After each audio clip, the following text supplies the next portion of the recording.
Hello and welcome to the first of our quick tips for Dominons 6. These are planned to be shorter videos centered on one topic that I will try and not ramble about and be rather concise. So today we're going to talk about income, how it's calculated and how it's collected. If you're wondering about the map that I'm using, it's Das Tactics Arena Map. It's a great small map for testing out mechanics you're not sure about. Have a look at it on the Steam Workshop and I'll leave a link to it in the description of the video. So you know that when you hover over a terrain type, it will tell you if it has low or a high income, or it might just be blank.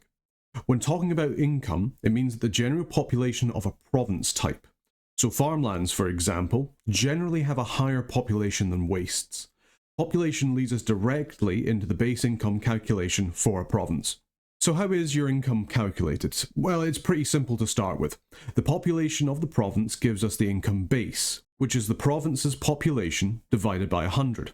This income base is then used to calculate the modified income, where it is multiplied by any scale modifiers, such as death scales, production, order, and temperature, and then that is displayed as the income that you see up here in the province detail screen. This is the modified income. This is also why you'll see the income change slightly depending on random events or the dominion in the provinces, and also why you'll see it eventually trend up or down when it's in growth or death scales. If there is unrest in the province, then this modified income is divided by the total of the unrest times 0.02 plus 1. And calculating unrest and the income you receive from a province is calculated in the turn order before any patrolling happens. So any unrest in a province will affect the income you get from a province in that turn. If there's a fortress in the province, then its modified income is then also multiplied by the output of this calculation, which is the fort administration divided by 200 plus 1. You can see your fortress's administration by clicking on them in your sites and seeing what the administration bonus is. The better your fort administration, the more income that you'll get from a province. And obviously if the province already had high income, it'll be even higher. Now let's talk about collection. In order to collect income from a province, you must be able to path through a friendly province back to a friendly fortification. If you can, great. You're going to get the income from the province that you're talking about, and it will show up here in white.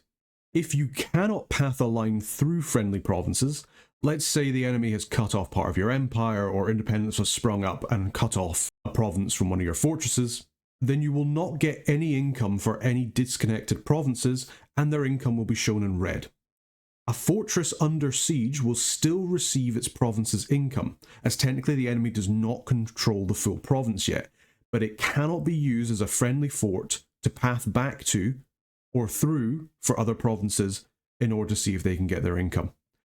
Note that this pathing is similar for gem income, but instead of coming back to a fortress, they must instead be able to path back to a laboratory. Underneath the ground here, I've set up a small example. So as you can see, our fortress in the cave arena is currently under siege, but we're still getting our 19 income from it.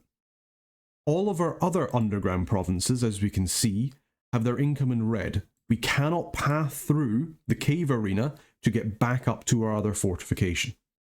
If we had a fortification, say in the Tunnels of Lost, then we would be receiving income from all of these provinces. However, our magical site in the Silent Cavern is not red, as it is able to path through to the hole and use this laboratory so we can collect the gems there. It's very important you don't let parts of your empire get cut off, so much so that you'll no longer receive the income from it. It's also why it's very effective to try and siege down every enemy fort that you can in order to massively reduce their available income, especially if you start to split up their empire, kind of like what we did in our tutorial series against Bandar Log.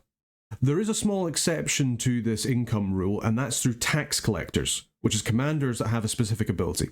Let's quickly load up another game and we'll go and check that out. Okay, so here we are in another game that I've set up where we are middle-aged TNC. We have a bunch of Nephilites who are coming here and they're sieging down our castle. It's our only fortification we have left. We will only be getting the income that we can get from TNC itself and any other place of a tax collector. So what is a tax collector? So a tax collector is a unit like these eunuchs here. They have this symbol full of gold, which says tax collector, and this means you can collect tax from a province they are in, even if they cannot path back to a friendly fortification. So we can see when it comes to our province here in Pastinia, that we actually are getting the 206 income, which is fantastic. Tax collectors only help the province they are in though.